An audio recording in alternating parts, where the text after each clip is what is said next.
எந்த ஊரு எந்த தேசம் வீடு பண்ணாரே மன வீடு பண்ணாரே வந்த வழி செல்ல வேண்டும் வீடு பண்ணாரே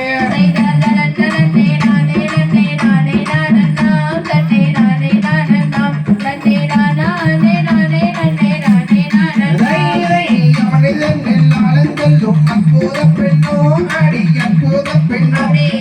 எங்கிருந்து இங்கு வந்த அற்புத